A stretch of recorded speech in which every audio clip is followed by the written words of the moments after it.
الله الرحمن الرحيم الحمد لله الذي هدانا لهذا وما كنا لنهتدي لولا أن هدانا الله لقد جاءت رسل ربنا بالحق الصلاة والسلام والتحية والإكرام على سيد ما في الوجود سر الله في كل موجود مقتدي دائرة الوجود صاحب لواء الحمد والمقام المحمود مولانا ورسولين جد الحسن والحسين أبي القاسم محمود اللهم صل على محمد وآل محمد وعجل وعلى أهل الطيبين الطاهرين المعصومين المسلمين ولعنة الله على أعدائهم أجمعين في يومنا هذا إلى قيام يوم الدين أما بعد فقد قال الله تبارك وتعالى في كتابه المجيد بسم الله الرحمن الرحيم يا أيها الذين آمنوا أطيعوا الله وأطيعوا الرسول وأولي الأمر منكم صلوات اللهم صل على محمد وآل محمد. جو صلوات جانتے ہیں جو درود جانتے ہیں دونوں مل کے باعث بلند تلاوت فرماتے ہیں اللهم صل على محمد وآل محمد. ہمارے بزرگوں نے ہمارے اساتذ نے ہمیں یہی سکھایا اور یہی بتایا ہے کہ دعاؤں کی قبولیت کا بہترین طریقہ یہ ہے کہ اپنی دعا سے پہلے اور اپنی دعا کے بعد 3 مرتبہ درود کی تلاوت کرنی چاہیے. 2 بار آپ کر چکے ہیں، 1 بار اور تلاوت. اللهم صل على محمد وآل محمد. حضرات گرامی قدر، معزز سامعین کرام، لائق احترام، دوست الحرام، آپ کے دیار محبت میں پہلی مرتبہ حاضرین کا شرف میسر ہوا.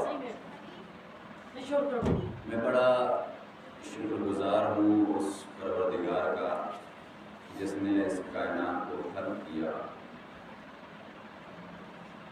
مجھے اندازہ نہیں تھا، ممبر پہ بیٹھ کے اپنی خدمت میں عرض کر رہا ہوں کہ مجھے واقعی اندازہ نہیں تھا کہ اتنے خلوص والے افراد ان پہاڑوں کی چوٹیوں میں اور ان وادیوں میں محفوظ ہیں.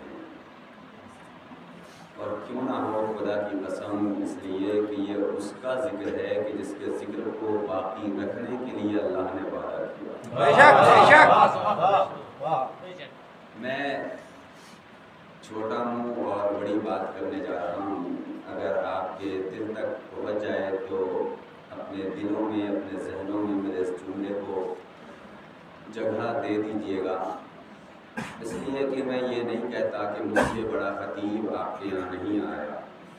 بے شک آپ نے مجھ سے بہتر، مجھ سے بڑھ کر، مجھ سے اعلیٰ، مجھ سے افضل خطبہ کی مجلسیں سنی ہیں، علماء کے ساتھ رہے، سب کو جانتے ہیں. میری کوئی اوقات نہیں ان ماقبل میں آنے والے تمام خطبہ اور علماء کے سامنے میری کوئی بساط نہیں. ان کی مثال اور میری مثال تو بالکل ایسے ہی ہے کہ جیسے سورج کے سامنے ایک چھوٹا سا چراغ ہو.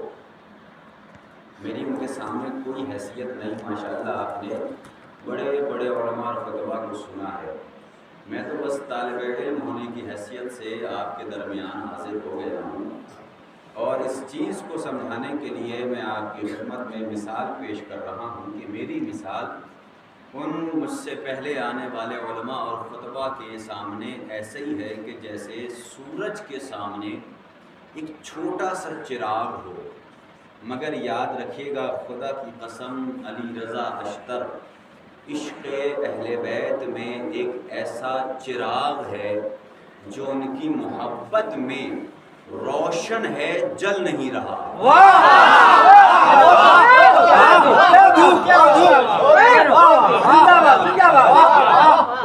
آپ سلامت رہیں اور ایسی مجمع کا مجھے انتظار رہے گا، اس لیے کہ یہ مسلم بات ہے کہ خطیب خود نہیں پڑھتا، سامعین پڑھواتے ہیں۔ اگر آپ بیدار ہیں تو ایک ایسا نعرہ ہونا چاہیے کہ جو جن کے آنکھوں میں اب تک نیند ہے ان کی نیندیں بھاگ جائیں، ذرا بلند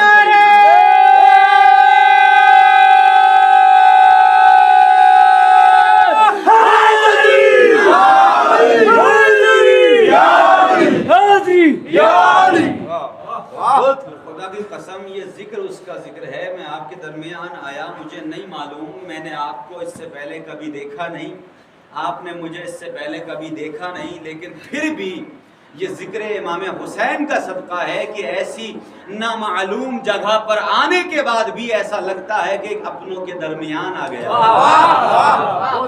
یہ رشتہ عزاداری ہے، یہ رشتہ عزادار ہے کہ جو یہاں پر آپ کے سامنے ایسا لگتا ہے کہ جانے پہچانے افراد یہاں بیٹھے ہیں، یہاں پر کوئی ایسا نہیں کہ جو ایسا لگتا ہو کہ جن کے سامنے میں نیا ہوں یا آپ ہمارے سامنے نئے ہیں۔ اب آئیے جس ذکر کے لیے ہم یہاں پر بیٹھے ہیں، آج اس عشرہ مجالس کی پہلی مجلس ہے، اور اس مجلس میں میں آپ کو سمجھوں گا، آپ تھوڑا مجھے سمجھیں گے، تاکہ پھر آئندہ کی مجالس میں پھر اس طریقے سے مجلسیں ہوں کہ جیسے ہونی چاہیے، اور جس سماعت کا انتظار مجھے ہے وہ مجھے ملنا چاہیے انشاءاللہ۔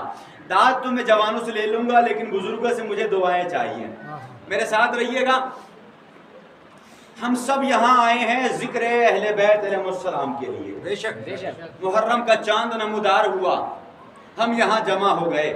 جیسے ہی ہم نے محرم کا چاند دیکھا، ہمارے گھروں پر غازی کا پرچم لہرانے لگا، ہمارے جسموں پر سیاہ لباس آ گئے۔ یہ کیوں ہوا عزیزان محترم؟ توجہ رکھیے گا، ایسا ہم کیوں کرتے ہیں؟ آج ساری دنیا ہم پر یہ الزام لگاتی ہے کہ یہ شیعہ وہ ہیں کہ جو دوسروں کو پیسوں کے بل پہ بلا بلا کے ماتم کرواتے ہیں۔ اگر جملہ پہنچ جائے تو میرے ساتھ آ جائیے گا۔ دنیا کہتی ہے کہ یہ شیعہ پیسے دے دے کے کہتے ہیں کہ تم ہمارے یہاں آؤ ماتم کرو۔ بھائی ٹھیک ہے، میں تمہاری بات مانتا ہوں کہ ہم شیعہ وہ ہیں جو پیسے دے دے کے ماتم کرواتے ہیں، بتا تو کتنا لے گا؟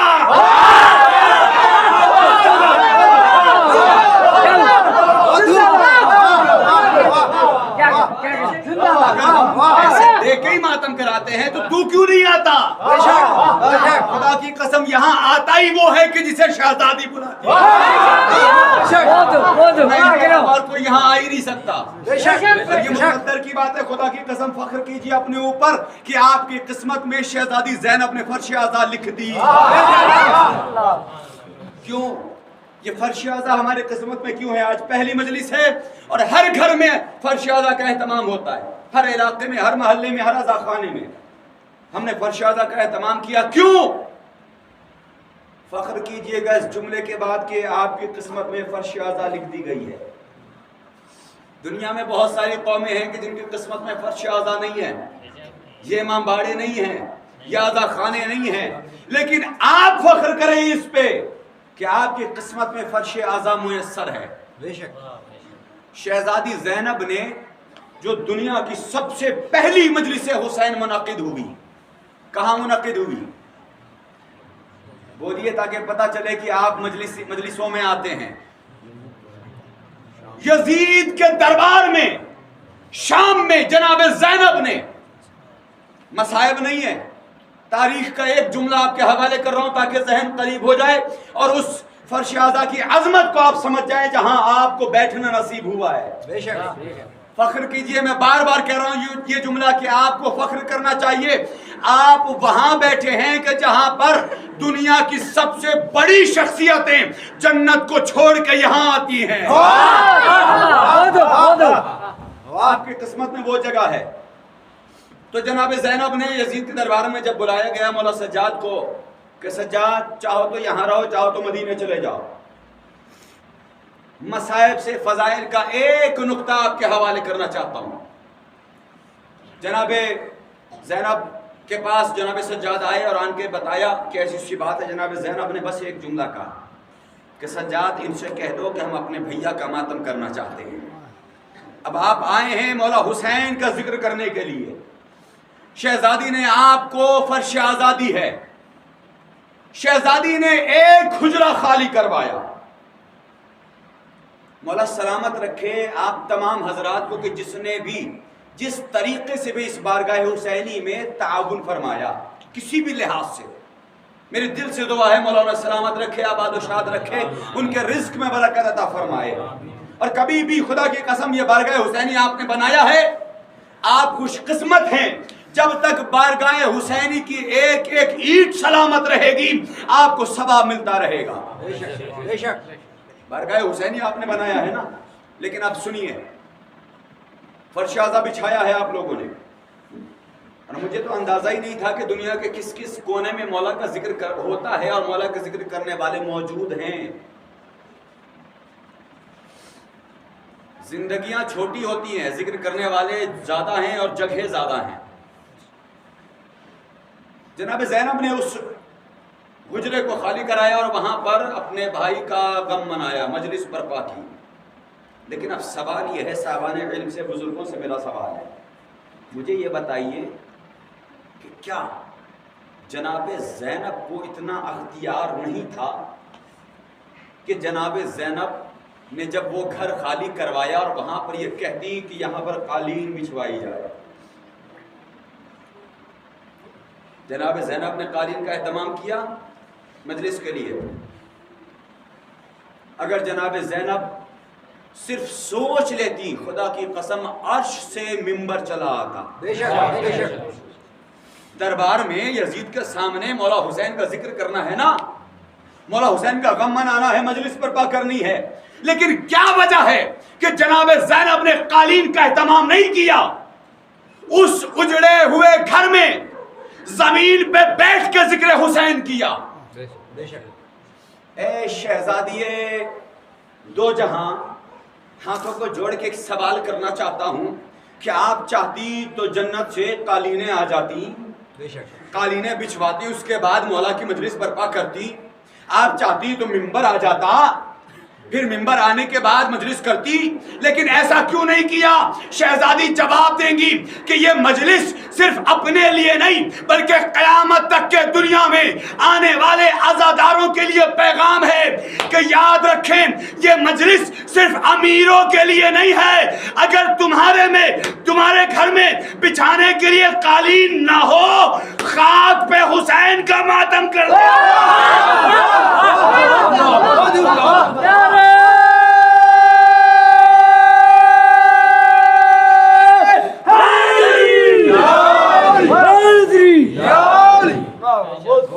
زینب نے خاک پہ ماتم کر کے یہ بتایا کہ یہ ذکر حسین ہے, اور اس میں دنیا کے عزادار کچھ غریب ہیں کچھ امیر ہیں.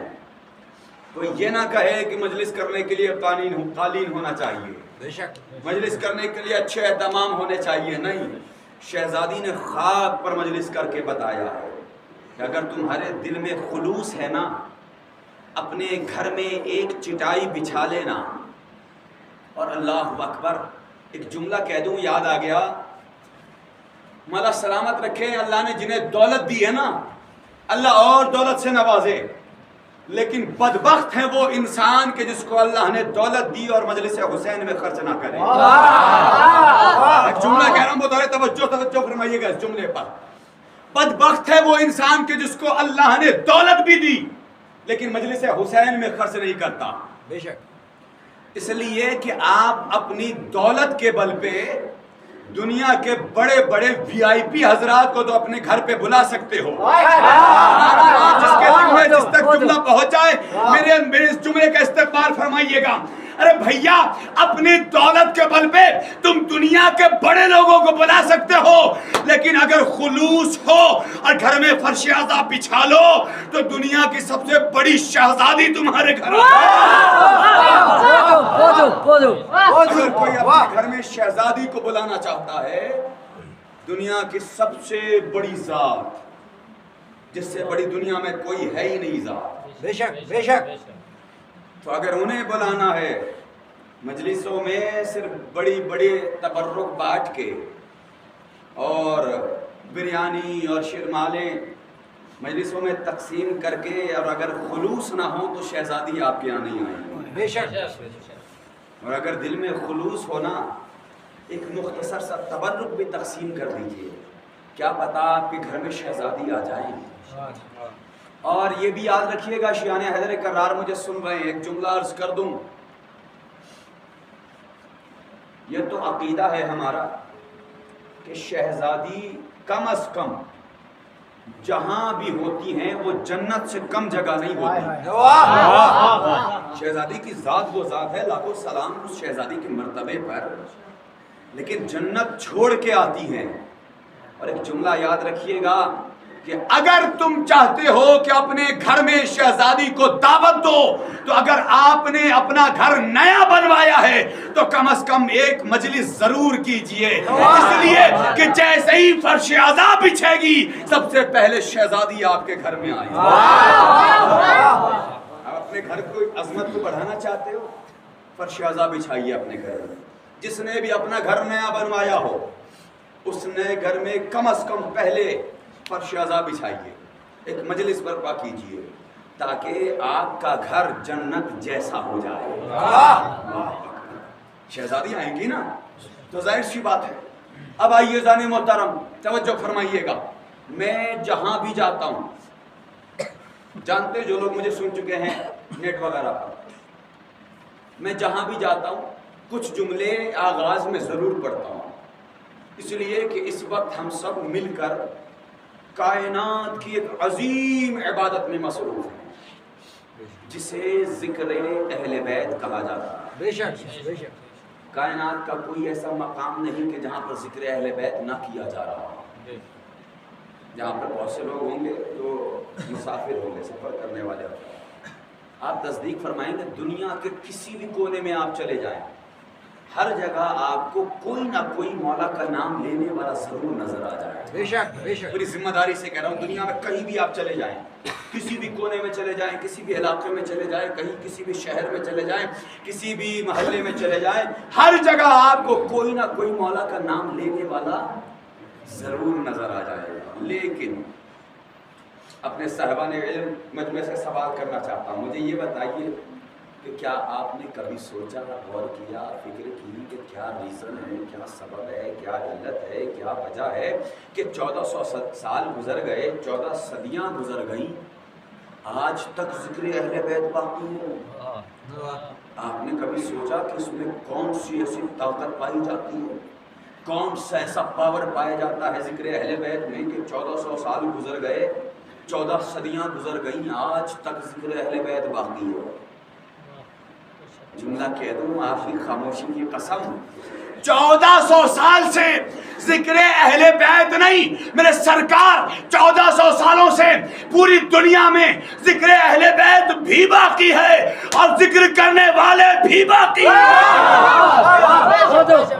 دیکھ جائیے پوری دنیا میں ہر جگہ آپ کو مولا کے چاہنے والے نظر آ جائیں گے، لیکن کیا آپ نے کبھی سوچا کون سی ایسی پاور ہے، کون سی ایسی طاقت ہے جو ذکر اہل بیت میں پائی جاتی ہے؟ میاں یوں تو اس کائنات میں بڑے بڑے لوگ بڑے بڑے مقامات پہ مارے گئے، لیکن ان کا ذکر آج تک دہرایا نہیں جاتا، بے شک بے شک، تذکرے کو دوام حاصل نہیں ہوا۔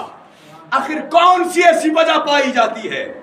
تو یاد رکھیے گا، میں اپنے حسین مجمع کے سامنے ایک خوبصورت جملہ دینا چاہتا ہوں، یاد رکھیے گا، وہ غیروں کا ذکر ہے۔ اب جس کو یہ سمجھنا ہونا کہ کس ذکر میں باقی رہنے کی صلاحیت پائی جاتی ہے، اور کس ذکر میں باقی رہنے کی صلاحیت نہیں پائی جاتی، وہ دونوں ذکروں کو میدان عمل میں رکھ کے دیکھے تو سمجھ میں آ جائے گا کہ کس ذکر میں باقی رہنے کی صلاحیت پائی جاتی ہے اور کس میں باقی رہنے کی صلاحیت نہیں پائی جاتی۔ میں جملہ کہہ دوں، بہت آرام سے جملہ کہنے جا رہا ہوں، لیکن دیکھنا یہ چاہتا ہوں کہ کون کتنا بیدار ہے۔ وہ غیروں کا ذکر ہے جو ذکر کرنے والوں کی وجہ سے زندہ ہے۔ بہت باریک جملہ کہنے جا رہا ہوں، وہ غیروں کا ذکر ہے جو ذکر کرنے والوں کی وجہ سے زندہ ہے، مگر خدا کی قسم یہ ذکر حسین ہے جو ذکر کرنے والوں کی وجہ سے نہیں بلکہ ذکر کرنے والوں کو زندہ رکھے۔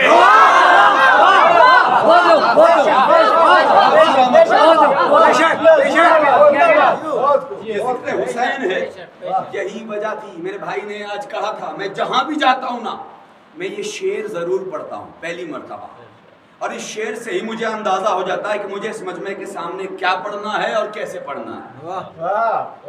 لہٰذا اب تک آپ نے جملوں کا استقبال کیا ہے، دیکھنا یہ ہے کہ آپ مصروں کا کیسے استقبال کرتے ہیں۔ سارے ماشاءاللہ مولائی بیٹھے ہیں۔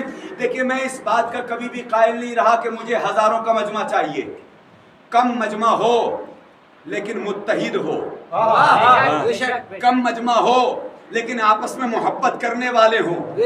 مجھے زیادہ مجمع کی ضرورت نہیں، اس لیے کہ میرے سامنے تاریخ میں کربلا جیسا واقعہ بھی ہے۔ ایک طرف لاکھوں کے دشمن تھے، ایک طرف صرف 72 تھے، لیکن پتا چلا کہ 72 جیت گئے، لاکھوں ہار گئے۔ اس لیے کہ ان لاکھوں کے درمیان اختلاف تھا، 72 کے درمیان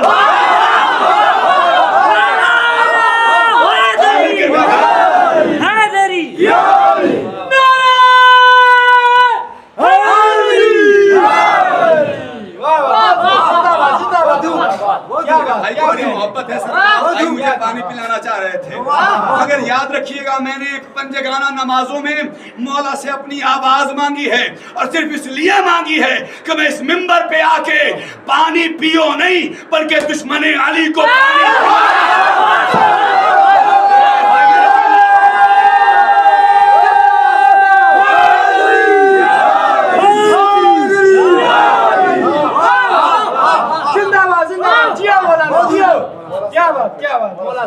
انظار صاحب شاعر اہل بیت، انظار صاحب سیتا پور کے رہنے والے، یو پی سے تعلق ہے۔ وہ فرماتے ہیں کہ میں دنیا کے اکثر کنٹریز میں گیا، اکثر ملکوں میں گیا، اور ہر جگہ جانے کے بعد میں نے بہت ڈھونڈا، بہت تلاش کیا، بڑی جستجو کی۔ ایک جگہ ملی جہاں پر علی کے چاہنے والے نظر نہیں آئے۔ بہت بڑا چیلنج ہے جو آپ کے سامنے پیش کرنے جا رہا ہوں۔ میں نے شروع میں کیا کہا؟ دنیا کے اکثر مقامات پہ چلے جائیے، ہر جگہ مولا کے چاہنے والے آپ کو مل جائیں گے۔ انظار صاحب کہتے ہیں کہ اکثر کنٹریز میں جانے کے بعد، تمام ملکوں میں گھومنے کے بعد مولا کا میں نے بہت تلاش کیا، ہر جگہ مجھے علی کے چاہنے والے ملے، لیکن بہت تلاش کرنے کے بعد ایک جگہ ملی جہاں پر علی کے چاہنے والے نظر ہی نہیں آئے۔ اب دیکھتا ہوں وہ جگہ آپ کیسے سنتے ہیں۔ ایک مصرے پہ توجہ چاہوں گا کہ اے دشمن حیدر تجھے حیدر نہ ملے گا۔ نا بولنا تو اب ہے، اگلا مصرع آپ کے حوالے ہے۔ اے دشمن حیدر تجھے حیدر نہ ملے گا۔ جب حیدر نہیں ملے گا تو کیا ہوگا؟ محشر میں شفاعت کو پیمبر نہ ملے گا۔ ذرا سا میرے ساتھ دے دیجئے گا۔ اے دشمن حیدر تجھے حیدر نہ ملے گا، محشر میں شفاعت کو پیمبر نہ ملے گا۔ حیدر ہے در علم، نبی علم کا گھر ہے۔ یہ پڑھنے والے لوگ یہاں شعر سننے والے اپنا بیٹھے ہیں۔ انا مدینۃ العلم و علی بابھا۔ حیدر ہے در علم، نبی علم کا گھر ہے۔ بابا جو در سے نہ آئے گا اسے گھر نہ ملے گا، اسے گھر نہ ملے گا۔ میرے بھائیوں وہ شعر آپ کے حوالے انصار صاحب نے کہا کہ پوری دنیا میں جانے کے بعد میں نے ڈھونڈا، ہر جگہ مجھے علی کے چاہنے والے مل گئے، بہت تلاش کرنے کے بعد ایک جگہ ملی جہاں پر علی کے چاہنے والے نہیں ملے۔ یاسر بھائی سنیے گا، آپ نے بلایا آپ کی طرف سے یہ شعر، کیا دشمن حیدر تجھے حیدر نہ ملے گا، میں شرم شفاعت کو پیغمبر نہ ملے گا، حیدر علم نبی علم کا گھر ہے، جو در سے نہ آئے گا اسے گھر نہ ملے گا، کہ ہے ایک جگہ عاشق حیدر سے بھی خالی، ارے دوزخ میں کوئی عاشق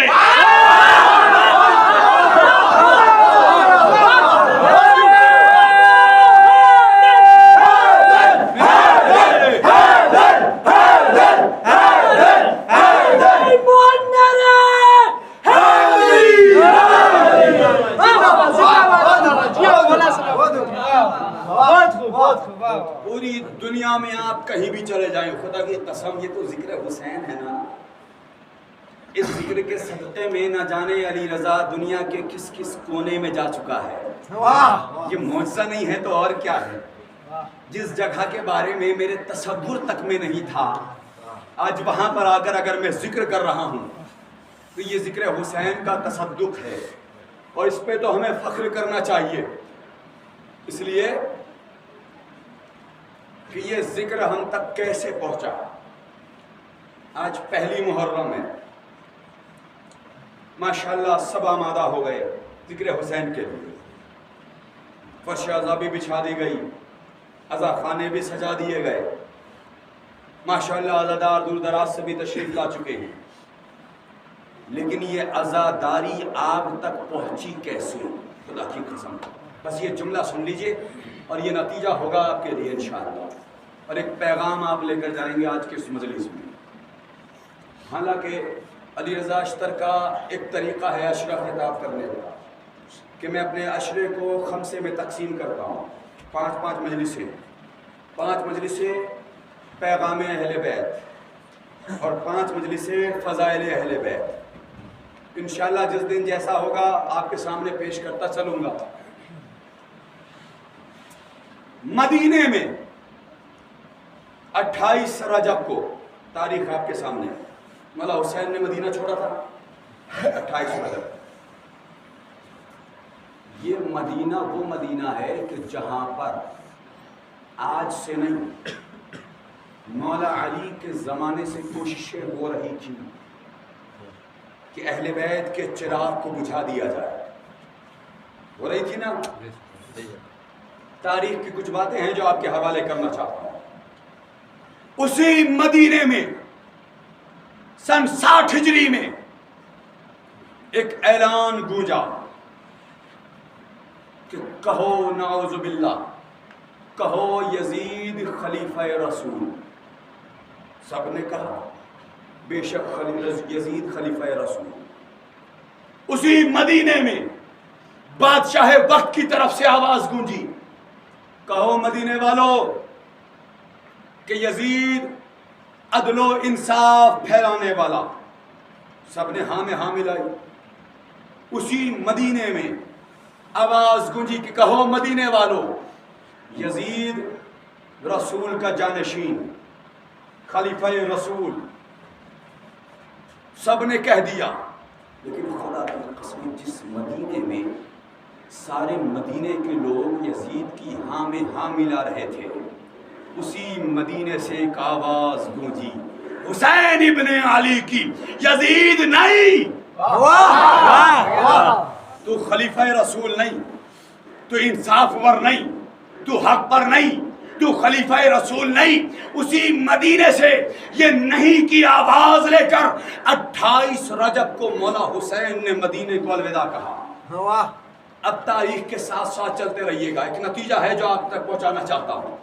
قافلہ چلا، اور سنیے تاریخ، مجلس سے سنتے ہیں آپ، یہ مولا حسین کا قافلہ، مصائب نہیں ہے لیکن ایک نتیجہ ہے جو آپ کے حوالے کر رہا ہوں۔ وہی نہیں لے کر مولا حسین مدینے سے چلے، قافلہ ہمراہ ہے، مکے میں پہنچے۔ وہ مکے کے سارے واقعات انشاءاللہ کسی اور دن آپ کے سامنے سناؤں گا۔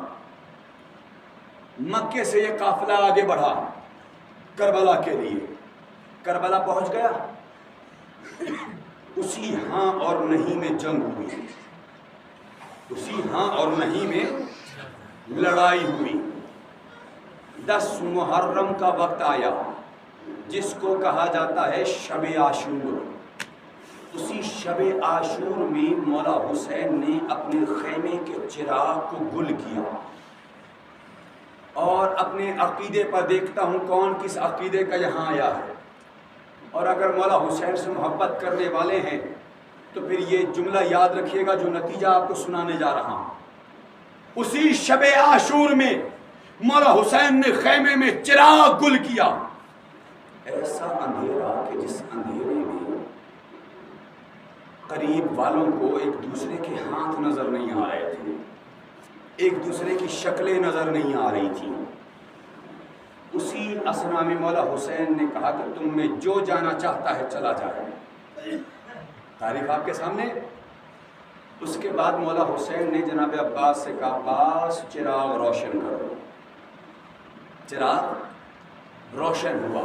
مولا حسین نے دیکھا سارے کے سارے اصحاب یہاں موجود ہیں, سارے کے سارے ناصرین یہاں موجود ہیں. مولا نے کہا میں نے چراغ گل کیا تھا تاکہ تمہیں جانے میں کوئی توہین محسوس نہ ہو. اگر کوئی جانا چاہتا ہے, میرے مولا حسین کا یہی تو جملہ تھا کہ لو میں چراغ گل کیے دیتا ہوں, اگر تم میں سے کوئی جانا چاہتا ہے تو چلے جاؤ, اور اگر تمہیں یہ ڈر ہے کہ تم مجھے چھوڑ کے جاؤ گے تو جنت تمہارے ہاتھ سے نکل جائے گی, لو آج یہ حسین تمہیں جنت کی ضمانت بھی دیتا ہے. لیکن اگر تم میں سے کوئی مجھے چھوڑ کے جانا چاہتا ہے تو چلا جائے.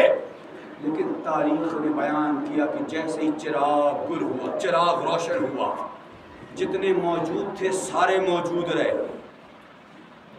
سارے موجود رہے. خدا کی قسم ایسے مجمع میں مولا حسین نے ایک سوال کیا, تم مجھے چھوڑ کے جاتے کیوں نہیں؟ نے بس ایک جملہ کہا, مولا اگر 70 مرتبہ بھی میری گردن پہ تلوار چل جائے پھر بھی آپ کی نصرت سے پیچھے نہیں ہٹوں گا, آپ کی نصرت سے پیچھے نہیں ہٹوں گا. دوسرا نقطہ, تاریخ اور آگے بڑھی. 10 محرم کا دن, عصر عاشور, وہ جنگ, شہادتیں پیش ہوتی گئی, سب قتل ہوتے گئے. وہی نہیں جو شب عاشور جو حسین مدینے سے اپنے ساتھ لے کر آئے تھے, اسی نہیں کو شب ہجرت, شب عاشور مولا حسین نے 72 میں تقسیم کیا. تقسیم ہوا نا, سب نے کہا کہ نہیں مولا ہم آپ کے ساتھ ہیں. یزید برحق خلیفہ نہیں ہے, وہ خلیفہ وقت نہیں ہے, ہم آپ کے ساتھ ہیں. 10 محرم کو 72 کربلا کے زمین پہ شہید ہوئے. اسی خون حسین نے اپنے آپ کو خاک کربلا سے ملایا. وہ نہیں جو مدینے سے حسین لے کر آئے تھے, اب وہ نہیں خاک کربلا سے جا کر ملی. اور جیسے ہی خون حسین بنام نہیں خاک کربلا سے ملی, آج وہی خاک شفا دنیا بھر کے عزاداروں تک پہنچا. اللہ اکبر. اگر آپ تک خاک شفا نہ پہنچی اور پہنچی ہو تو میرے ایک سوال کا جواب دیجئے گا کہ اگر وہی نہیں خون حسین تک آیا اور خون حسین سے خاک کربلا تک آیا اور خاک کربلا سے آپ عزاداروں میں آئی تو مجھے بتاؤ حسین کی عزاداری چھوڑو گے؟ حسین کا ماتم چھوڑو گے؟ حسین کی عزاداری بند کرو گے؟ آج ساری دنیا یہ چاہتی ہے کہ حسین کی عزاداری ختم ہو جائے, حسین کے چاہنے والے ختم ہو جائیں. مگر میں ان دنیا والوں سے کہنا چاہتا ہوں, ہم عزادار تو وہ ہیں جو دنیا چھوڑ دیں گے, عزاداری نہیں چھوڑیں گے. یہ ہے عزاداری چونکہ آج پہلا دن ہے, لہذا جس مجلس میں آپ آئے ہیں اس کی اہمیت کو محسوس کیجیے گا. مجلس کہتے کسے ہیں؟ خوش قسمت ہے وہ انسان کے جس کے مقدر میں فرش اعضا ہے, اور جب بھی آپ فرش اعضا پر آئیں باوضو ہو کر آئیں. کیوں؟ اس لیے کہ یہ وہ بابرکت جگہ ہیں کہ جہاں پر پنجتن آ کر بیٹھتے ہیں. بے شک بے شک. اور مجلس میں خاص خیال رکھیے گا، نوجوانوں سے گفتگو ہے کہ جتنا آگے جگہ ملے اتنا آگے بیٹھیے. اس لیے کہ ہمارے بزرگوں نے ایک طریقہ رائج کیا ہے کہ مجلس میں ممبر کے آگے کچھ جگہ ہوتی ہیں جو چھوڑی جاتی ہیں. ابھی ہماری طرف ایسا ہوتا ہے، لیکن جب ہم بزرگوں سے پوچھتے ہیں کہ آگے تھوڑی سی جگہ کیوں چھوڑی جاتی ہیں تو وہ کہتے ہیں کہ ہمارا عقیدہ ہے کہ پنجتن یہیں آ کر بیٹھتے ہیں. تو میرے بھائی جب پنجتن یہاں آ کر بیٹھتے ہیں تو جو جتنا آگے بیٹھے گا وہ پنجتن سے اتنا قریب ہوگا. ہوگا نا. اور فرش عزا پر آنے میں کبھی کوتاہی نہ کیجیے گا، کبھی بھی کوتاہی نہ کیجیے گا. میں نے پہلے ہی کہا کہ یہاں آتا ہی وہ ہے کہ جسے شہزادی بلاتی ہے. اور اپنے مقدر پہ سلام بھیجیے گا کہ جب بھی فرش عزا سے آپ واپس اپنے گھر کو پہنچے تو شکر ادا کیجیے گا بارگاہ شہزادی میں کہ شہزادی نے آپ کی قسمت میں آج کی مجلس لکھی تھی. فرش عزا پر آنے والے بہت سے افراد آج ہمارے معاشرے میں ایسے بھی آ گئے ہیں، ماشاءاللہ آپ کے یہاں ایسا نہیں ہوگا، لیکن ہندوستان میں بہت سے مقامات ایسے ہیں کہ جہاں پر کچھ وی آئی پی عزادار بھی آ گئے ہیں مارکیٹ میں. کیا کہا میں نے جملہ؟ کچھ ایسے بھی افراد آ گئے ہیں جو اپنے آپ کو وی آئی پی سمجھتے ہیں. اگر ان سے کہا جائے کہ آئیے فرش عزا پہ بیٹھیے، ارے نہیں ہم فرش عزا پر بیٹھ نہیں پاتے، ہمارے لیے چیئرز لگائی جائیں ہمارے لیے. اور اب تو آپ دیکھیے گا یو پی میں جا کے بہت سے مقامات پہ بہت سی مجلسوں میں کرسیاں الگ سے لگائی جاتی ہیں ان وی آئی پی حضرات کے لیے کہ جو کرسیوں پر آ کے بیٹھے. بھیا آپ یہاں آ کر کیوں نہیں بیٹھتے؟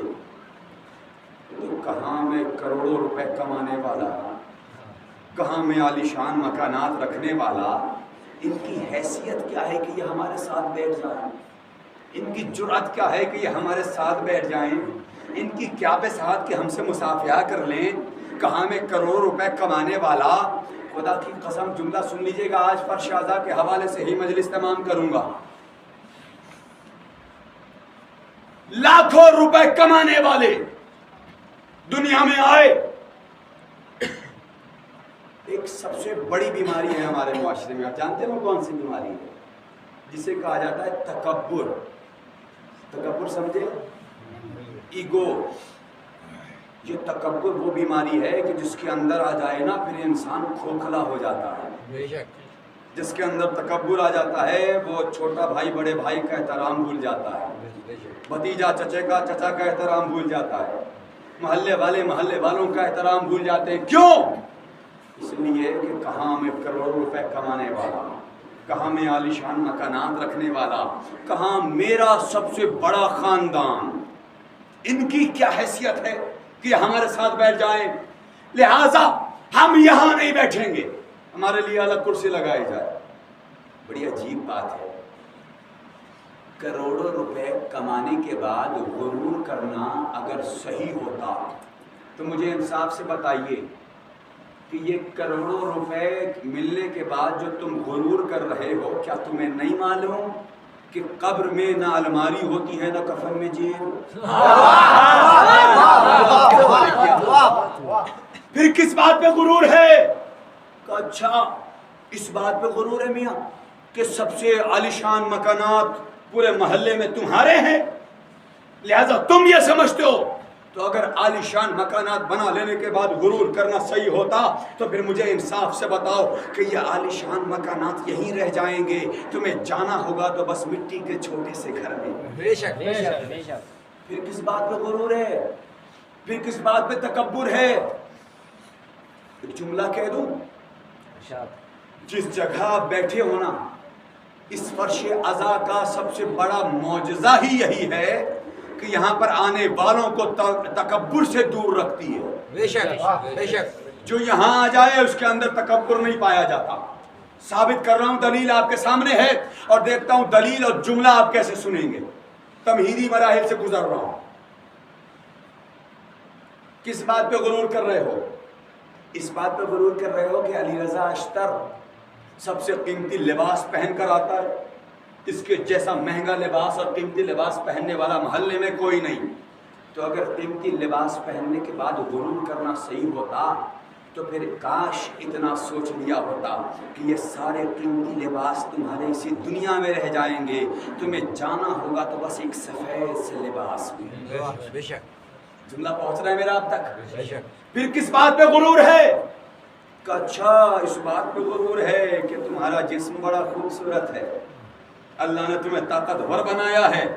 تو اگر اپنے جسم پر غرور کر رہے ہو تو پھر اتنا سوچ لو کہ یہی تمہارا جسم ہوگا اور قبر کے کیڑے ہوں گے.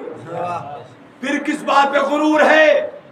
اچھا بڑا خاندان مل گیا, مضبوط خاندان مل گیا, لہذا سر اٹھا کے چلتے ہو کہ محلے میں مجھ سے نظریں ملانے والا کوئی نہیں. تو پھر یاد رکھنا جس خاندان کے بل پہ تم نظریں اٹھا کے چل رہے ہو, یاد رکھنا یہی تمہارا خاندان ہوگا جو تمہیں اپنے کاندھوں پہ اٹھا کے قبرستان میں یکا و تنہا چھوڑ کے واپس آ جائے گا. بے شک. میں جملہ کہنا چاہتا ہوں اور فرش اعضاء کا سب سے بڑا معجزہ آپ کے حوالے کرنا چاہتا ہوں, یاد رکھیے گا. ارے کس بات پہ غرور کر رہے ہو؟ سنیں وہ لوگ جو دولت کما لینے کے بعد, عالیشان مکانات بنا لینے کے بعد غرور کے نشے میں آ کے اپنے رشتہ دار عزیز و اقارب کا احترام بھول جاتے ہیں.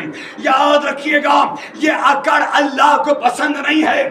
وہ کہتا ہے لا تمشوا فی الارض مرحا, تم زمین پہ اکڑ کے مت چلو, اس لیے کہ اکڑنا مردوں کی پہچان ہوتی ہے, زندوں کی نہیں.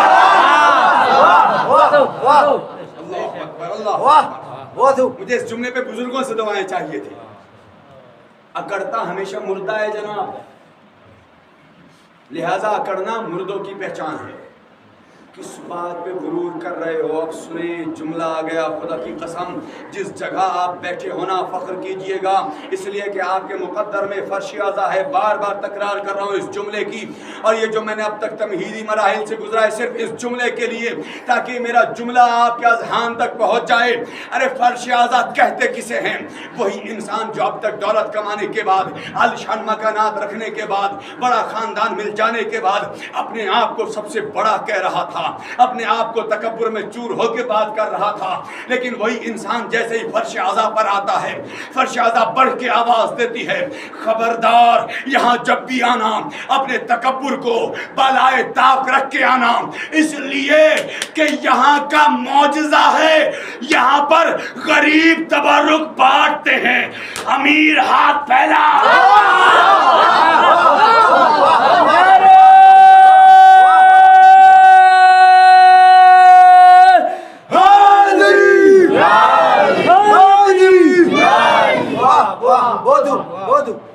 بات حقیقت ہے, یہاں کا معجزہ ہے میرے سرکار. یہاں پر کوئی اختلاف نہیں. یہ وہ جگہ ہے جہاں پر چھوٹا بیٹھتا ہے وہیں پہ بڑا بیٹھتا ہے. بے شک. جہاں پر باپ بیٹھتا ہے وہیں پہ بیٹا بیٹھتا ہے. جہاں پر کالا بیٹھتا ہے وہیں پہ گورا بیٹھتا ہے. اس لیے کہ یہ آزاداری ہے, دنیا کی مکاری نہیں. بے شک. جہاں پر حسین کی آزاداری ہونی چاہیے. بے شک. اور آزاداری کے لیے خلوص نیت ہونا درکار ہے. کس دل سے آپ یہاں آئے ہیں؟ بہت ساری مثالیں میرے پاس میرے سرکار. آپ لو لگا کے آئیے مولا حسین سے, اور آپ کس کے دربار میں آئے؟ آپ تو اس باب الحوائج سرکار ابو الفضل عباس کے دربار میں آئے ہیں کہ جو ہاتھ نہیں رکھتا لیکن پھر بھی عطا کرتا ہے. آپ خلوص نیت سے آئے ہیں اس مقام, بڑی بابرکت جگہ پر آپ ہیں. آئیے جو مانگنا ہے آپ مانگیں, میرے مولا عباس آپ کو عطا کرے. بے شک عطا کرتے ہیں مولا. کسی کو محسوس ہوتا ہے, کسی کو محسوس نہیں ہوتا. اللہ جس عباس نے دنیا بھر کو عطا کیا اور آج تک عطا کر رہے ہیں اور کرتے رہیں گے, لیکن انہی کے گھر والوں پر پانی بند کر دیا.